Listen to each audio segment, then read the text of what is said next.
Rekta na po tayo ngayon. Kung meron talagang Rodante Marcoleta sa Senado, meron naman ditong Henry Marcoleta sa House of Representatives. Pero syempre, kalmado lang si Henry dito, no? Hindi katulad ng kanyang tatay, talagang nakikipagdibal talaga. Ito si Henry, may katwiran din talaga to, no? Ito, pero painggan mo natin itong si Benny Abante, no? Sa kanyang pangangatwiran sa China. Aba, tila yata may solusyon na. Di ba sabi ko nga sa inyo, ang dami sa salita tungkol sa China, away-away. Walang solusyon. Si Abante yata parang may solusyon, no? Pakinggan natin.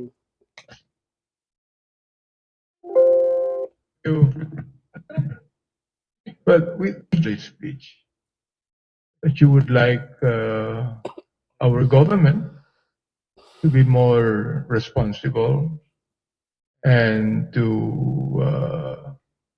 adjust their professionalism and courtesy towards a country that does not even believe in professionalism. Nabanggit kanina po na isa nag-interpolate na baka mawala yung mga OFW. OFW natin sa mga bansang yan. Meron naman tayong ibang market mapupuntahan. At times, in order for us to protect the sovereignty of our land. Sovereignty? Poprotektahan mo? Yung kay Tatay Digong, ha? Pinotektahan nyo ba? Sir, huwag kayo magsasalita ng soberenya ng Pilipinas sa protektahan nyo to. Dahil pag pinag-uusapan soberenya po, kasako po yung ibang bansa na kukunin dito para ikulong doon. Hindi to kaso ng Duterte. Wala tayong pakialam sa kaso ng Duterte. Sabi ko nga, kung may kaso si Duterte dito sa Pilipinas, dito ikulong. Unang-una ako. Sasabihin ko, dito ikulong yun. Promise yan, sir. Pero yung sasabihin mo sa amin na soberenya ng Pilipinas dito, ang dami, katulad mo, hindi lang ikaw ata, nagsasabi na ingatan ng soberenya ng Pilipinas. Sir, yung kay Duterte pa lang, sir, dapat doon pala nagsalita na kayo. Dahil yun na inapakan ng soberenya natin, hindi si Duterte inapakan yun. Nagkataon na si Duterte hinuli. Pero yung ibang lahi, dinala doon, soberenya ng Pilipinas po inapakan doon. Paano nyo po alam yun? We must bite the bullet, Madam Speaker. Wala pong sino man ang nagproprotekta ng kasarinlan ng bansa na walang nangyayakripisyo. We must at least make some sacrifices. Anong mas sacrifice? Sabi niya kasi kayo ng OFW, huwag daw matakot na para mawala, gano'n. Anong gusto mo i-sacrifice? Hindi ko maintindihan eh. Para ang dating sa akin, yung mga OFW, hayaan natin para lang malunasan to. Ganun ba yun, sir? Sir, 500,000 yung OFW, sir. Hindi ko maintindihan yung parating mo eh. Hindi mo dinediretso, sir eh. Ano isa-sacrifice natin yung mga OFW? Yun ang dating sa akin eh. Di ba? Hindi ko sinasabi dito yung tigmaan. Sapagkat palagay ko, malayo sa isipan ng Chinese government na makipagdigma sa maliit na bansang ito. Bakit hindi natin gayahin ang Malaysia, ang Indonesia? Ang Indonesia, pinasabog yung isang barko ng China eh. Tingnan mo to. Hindi natin kailangan makipagdigmaan. Pero pinasabog, hindi natin gayahin yung Malaysia. Pinasabog yung... Sir, ano ba tingin mo saan sisimula ang digmaan? Sir, tanongin kita, saan sisimula ang digmaan? Ha? Ba't nagkakaroon ng digmaan? Gusto ko ikaw sumagot eh. Tapos yun, ba't di natin gayahin yung Malaysia na pinasabog yung maliit na ano? Sir, pag pinasabog natin yung barko ng China, sir, pwede magsiklab ng digmaan sa China yan, sa Pilipinas, sir. Tandaan mo yan, sir. Kung sasabihin nun, hindi tayo papatulan ng China kasi maliit na bansa tayo, sir. No, sir. Sila ay nagpunta ron sa Indonesian waters. Oo. Hindi natin sinasabi na magpasabog din tayo ng barko. Pero, okay. Pero sabi mo gayahin eh. Hindi natin gayahin eh. Kasi hindi pala siya sabi. Ano ba talaga? Indonesia and Malaysia were to protect their sovereignty. Sir, protect sovereignty, hindi bagay, sir. Huwag mo sasabihin yan, sir. Dapat doon pa lang sa Pangulong Duterte, hinuli siya. Ha? Hindi na si Duterte, ha? Kahit sino, sir, nahuhulihin sa Pilipinas, ha? Kakampi mo man o hindi, galit ka man o hindi. Ha? Huwag mo sasabihin, pinoprotect na sovereignty natin dito. Dahil doon pa lang, dapat, doon pa lang kay Duterte, ginawa mo na ang protekta pag soberenya. As a people, why can't we? Hindi po ako naniniwala na gagawin po ng napakalaking China na tinatawag nating superpower. O talaga superpower, hindi tinatawag natin. Tinatawag ng buong mundo, sir. Pangalawa ata sa economics lang. Napatulan ng isang maliit na bansa na katulad natin. Sir, huwag kang magkakamali tayo. Pinapatulan siya ng bansa, sir. Kahit maliit, sir. Ay, ano ka? Ha? Binubuli na ho tayo. Kayo na nagsabi, yung soberanya ng Pilipinas iniingatan. Ganon din po yung China. Mas iniingatan nila ang soberanya nila. Isipin mo na lang, yung pagmamahal nila sa presidente nila kay Xi Jinping, talagang mahal na mahal nila. Tama, si Tarela gumawa ng karikature. Nag-react ang China talagang todo-todo. Ha? Presidente lang ina, what if pa kaya yung bansa nila, sir? Oh, wala ko yung makikitang komunista na hindi nakakakilala sa Diyos na magiging profesional at magkakaroon ng kortesiya sa bansang Pwede siya, sabi niya. tulad natin. Hindi lang po tayo ni-insult, niloloko pa tayo eh. Gusto kong sabihin sa inyo, nung kami nagkakaroon ng Quadcom, we were able to establish that more than 300,000 illegal Chinese came to the Philippines. And we were able also to establish that some of those Chinese were part of the People's Liberation Army na pinadala dito. Oo. At nag-establish ng POGO. Akala niyo ba maniniwala ako na walang kinalaman ng China? O sir, oo naman sir. Malaki talaga kinalaman ng China kasi maraming tao sila to, sir. Siya isa sa pinakamaraming tao sa buong mundo yan. Kaya malaki ang chance na lahat ng tao sa paligid natin makasagupa natin Chino. At hindi lang po China ang gumagawa ng masama, sir. May Pilipino, may iba't ibang lahi, sir. Hindi lang po China, sir. Galit lang po yan sa China nyo. Huwag kayo, ilabas nyo yung katwiran sa pagiging Bible nyo. Sa pag-i-establish ng POGO dito sa Pilipinas, may kinalaman po yan. Ako, nagtataka nga ako kung bakit ang karamihan ng mga Chinese na nagpunta rito may pera eh. Oo. Siyempre, pupunta ba rito walang pera? Dalang doon sa China, Madam Speaker, naghihirap po ang mga tao doon. Ang mayaman doon, yung members lamang ng Politburo na wala pang 3 million. Subalit, karamihan ng agricultural lands ng China, mahihirap. They cannot even own their lands. They cannot even build their own houses. Gusto niyang palitawin dito na ang China, mahihina naman talaga yan. Kahit yung mga ekonomiya doon sa mga bansa, may mga pumunta ang China doon sa bansa nila, marami talaga mahihirap, makikita mo. Sir, hindi lang China, Pilipinas din, sir. Ang gusto mo lang kasi palitawin niya, kaya mo sinasabi yan, sir. Gusto mo palitawin na ang China mahihina. O, so anong gusto mong gawin? Mahihina ang China. O, ikaw na lang, sir, kung anong gusto mong balak gawin sa China, sir. Kung anong solusyon mo, ikaw na lang bahala gumawa. Awayin mo, ikaw na lang bahala. Alam mo naman, alam ko rin na hindi natin kaya digmaan yan. Pero kung ano yung solusyon mo, ikaw na gumawa nun. Kasi kami may solusyon na kami ni Senator Marcoleta eh. May solusyon kami. You see? Ang hirap sa mga to, litong-lito kung anong solusyon gagawin. Wag lang magaya yung solusyon ni Senator Marcoleta, diplomasya. Ang katwiran nila, yung diplomasya daw nangyari na sa panahon ng Pangulong Duterte. Nakakapagtaka kung bakit napakaraming Chinese ditong galing sa mainland China nangayaman. Oo, nakakabili ng malaking property. Sumusuporta sa mga politiko ng pera. O, na-establish din namin yan. Madam Chair, my dear colleague, sa Quadcom hearing namin, na ang ibang mga Chinese na nagpunta dito, nagbigay ng pondo sa isang mga politiko natin. Oh, establish po yan. Hindi lang China, sir. Manaman, ikaw naman, Hindi lang China, sir.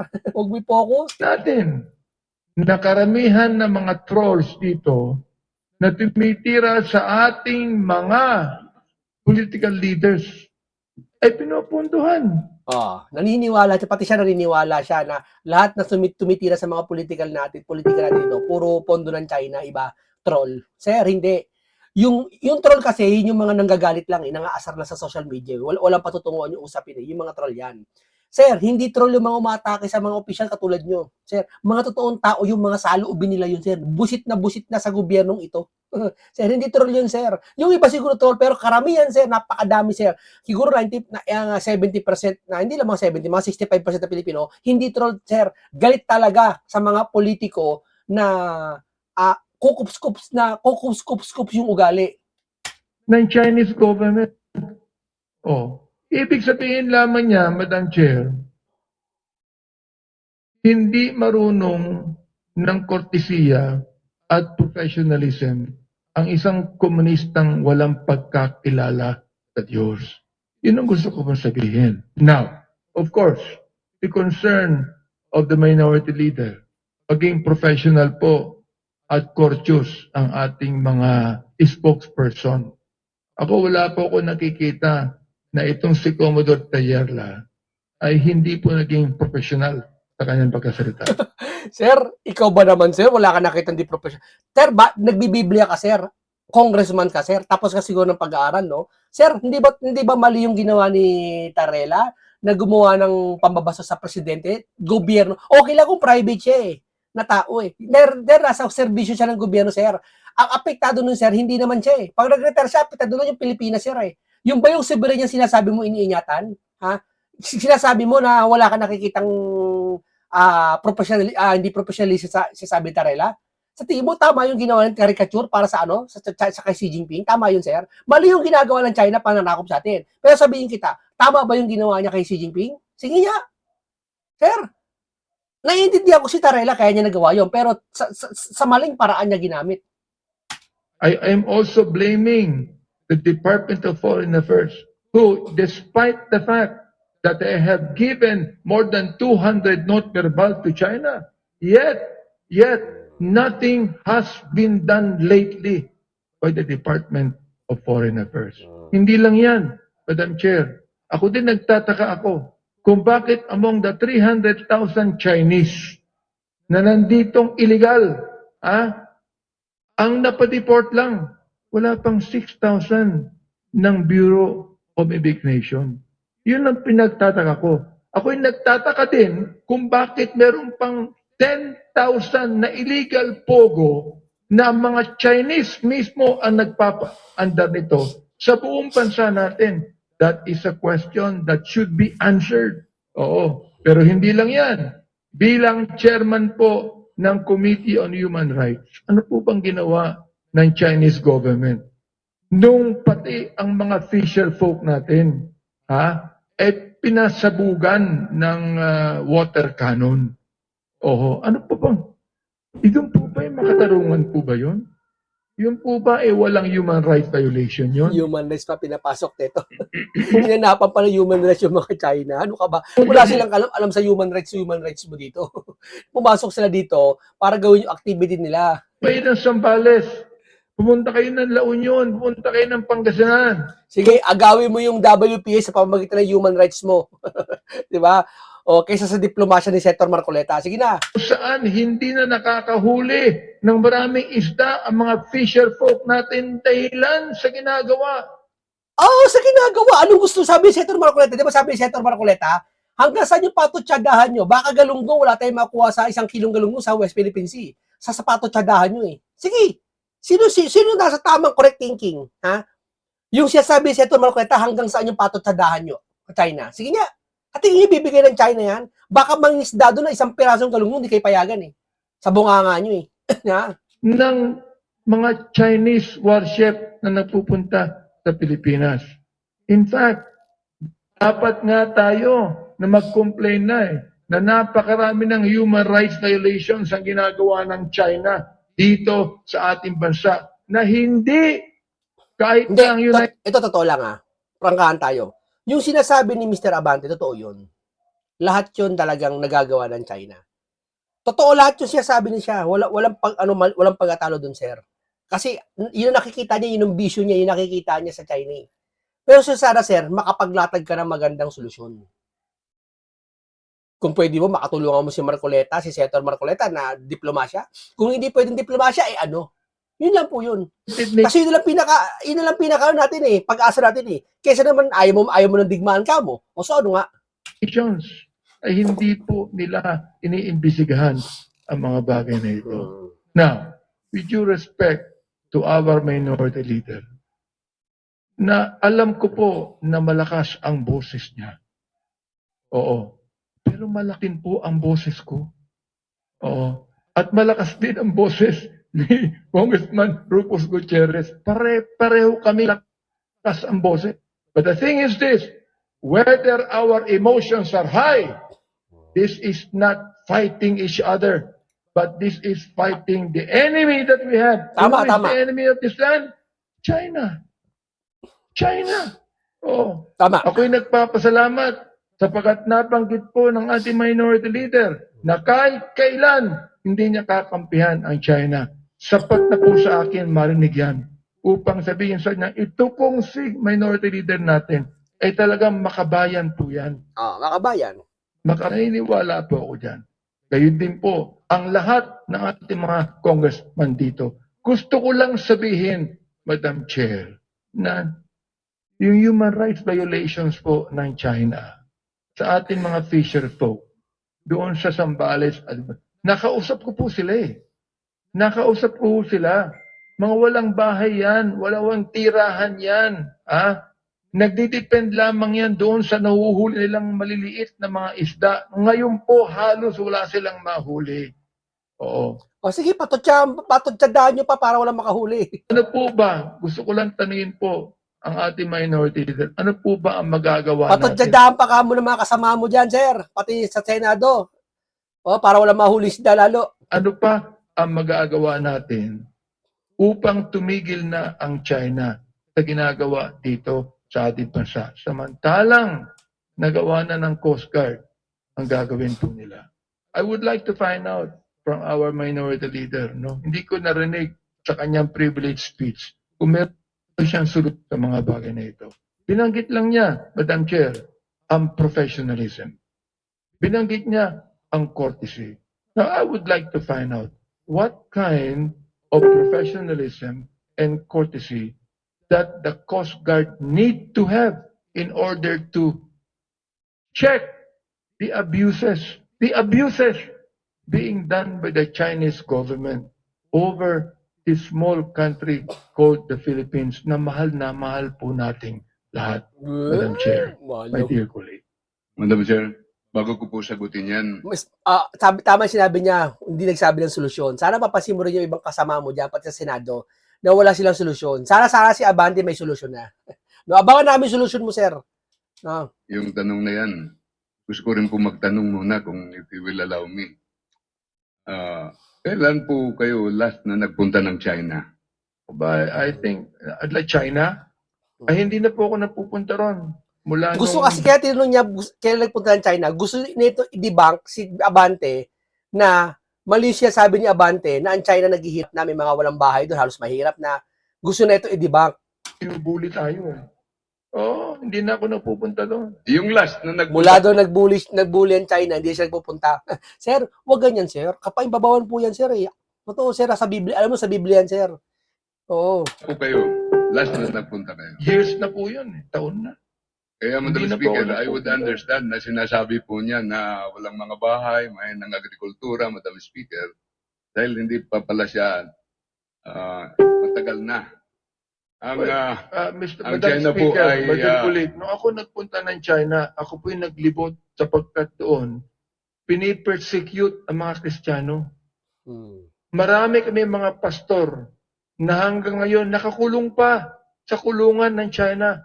Kaya ako nagpunta sa China about several years ago to have a fact-finding mission on how many of our pastors are still in jail. Madam Yan ba? Speaker, Hindi totoo yan. Hindi totoo yan. Sa ibang bansa may ganyan. Madam oo, Speaker, marami ngayon po- pa eh. Pero hate na hate mo na China. Yan ba utos ni Kristo? Yan ba utos, sir, ng Biblia, sir?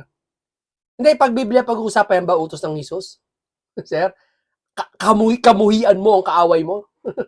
Kamuhian mo, takwil mo. Yan ba utos ni Jesus? Kayo sumagot, sir. Marami pang nagtatago ng mga Kristiyano ron. And I would like to declare to the whole world that China is one of those countries that are still torturing and persecuting many Christians in this world, Madam Speaker. Kaya ako nagpunta ng China several years ago. Pero alam nyo, Madam Chair, my dear colleague, nung binubuli na po tayo ng China, naku, hindi po na ako nagpunta ron eh. Hindi na ako eh. Yun po ang sagot ko, Madam Speaker. Well, para Hindi na siya nagpunta sa China. So, wag ka na gumamit ng mga product ng China. Napakadami niyan. Di ba? Huwag ka na rin pupunta sa mga establishment China, may-ari, pati sa mga mall. Para sa kaalaman po natin ng ating pero siguro alam naman niya yan. Ang China po ay pangalawa na sa ating GDP sa buong mundo. If I siguro mga 20 billion to 24 billion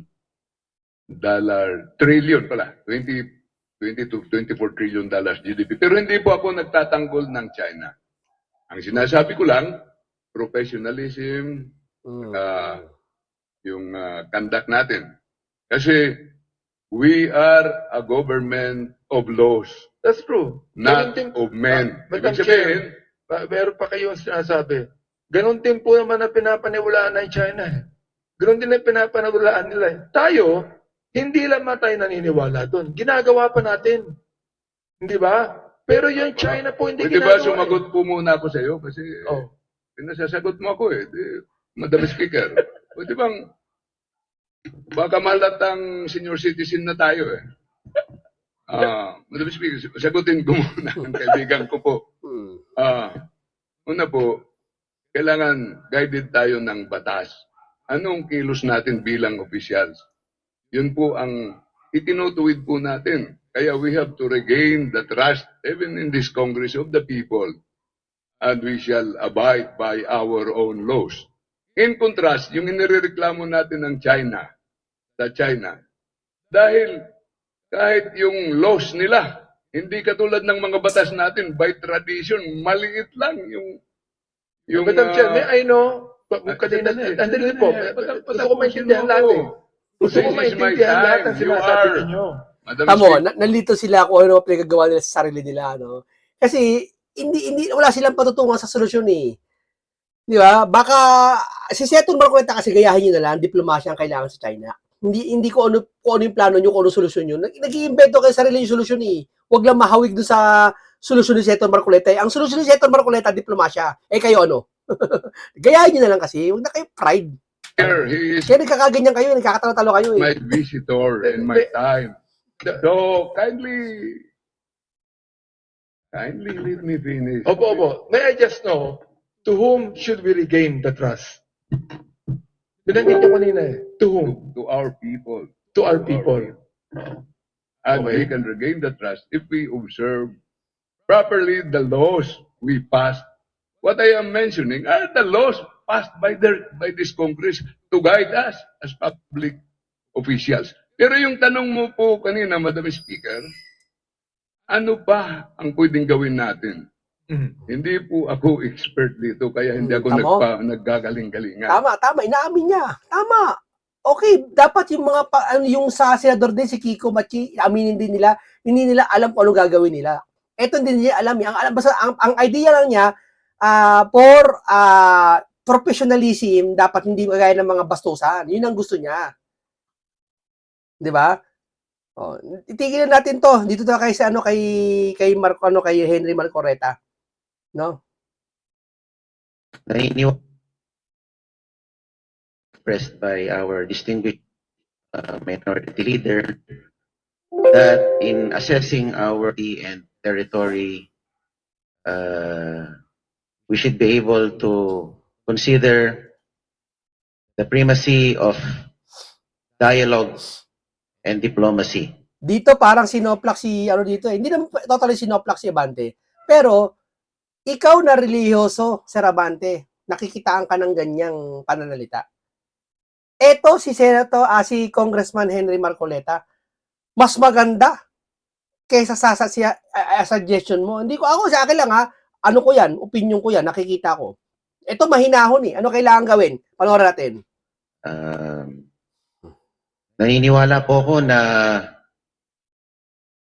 kailangan pa rin ang pagiging mahinahon habang ating pinaglalaban ang ating teritoryo. Lalong-lalo na kung ang isang... Sapul ka dyan, Abante. Sapul kayo dyan. Pati yung grupo na, kala mo, nagsisigaw-sigaw ng English. Kausap natin na isa ring soberenyang bansa ay malakas. Tama. Makapangyarihan Tama. in terms of military Tama. and economic. Ayaw nyo tanggapin yung leon, walang pag-asa yung pusa.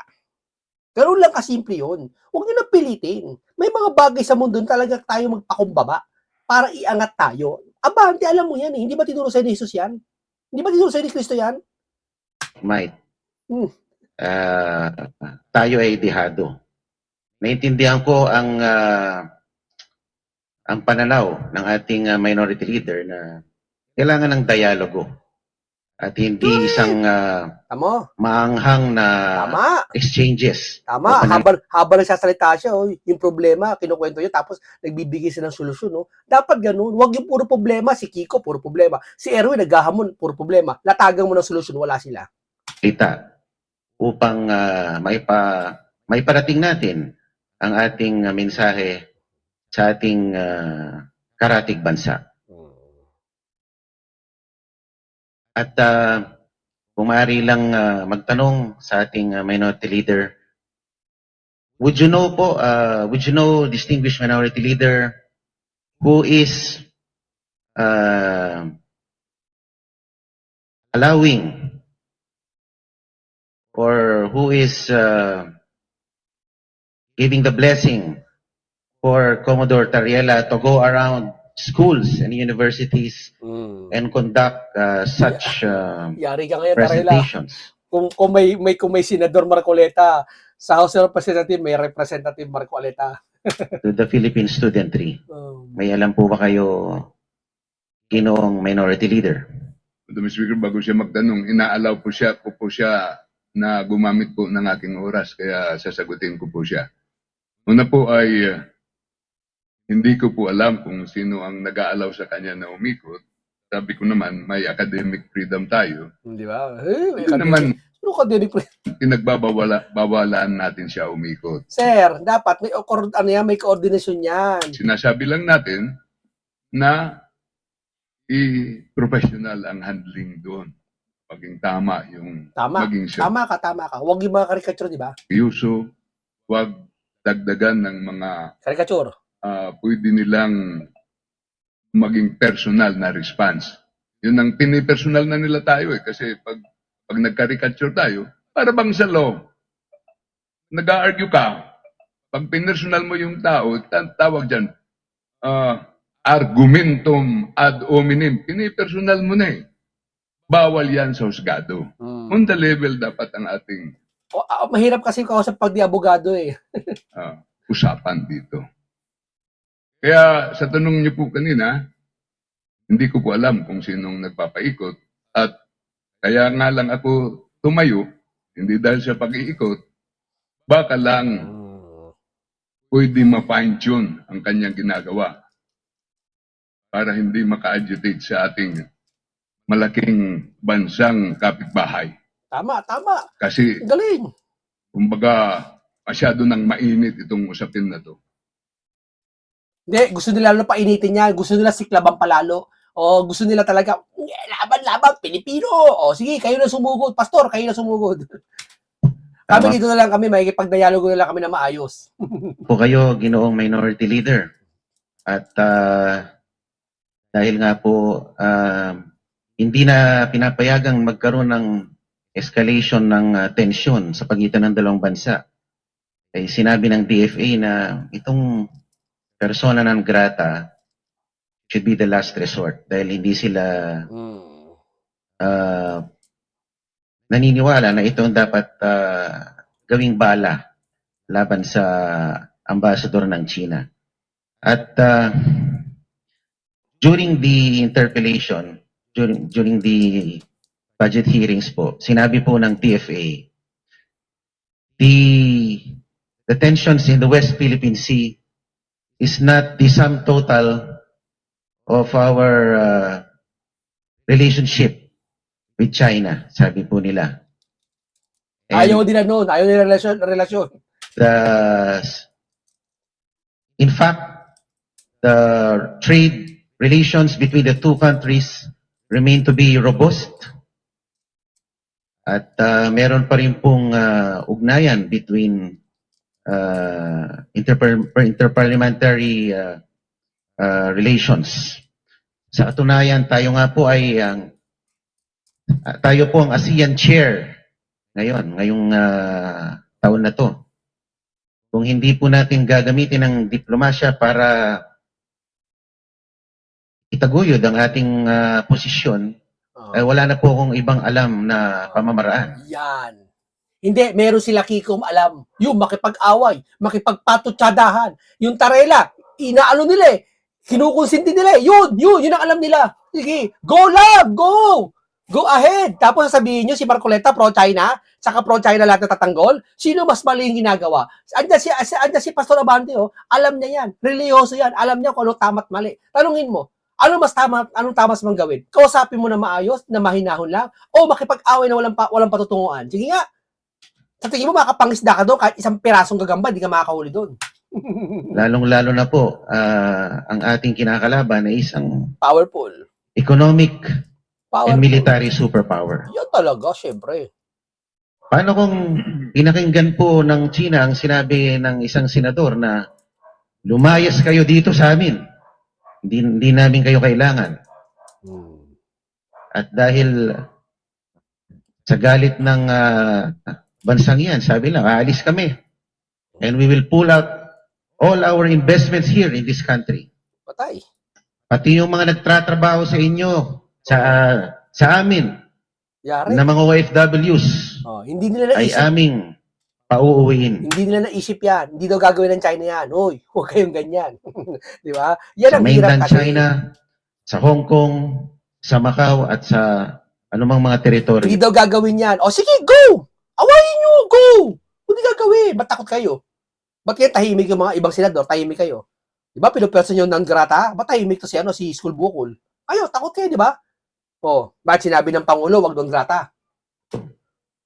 Ano kaya ang magiging economic impact nito sa Pilipinas? Bagsak. Bagsak na nga GDP.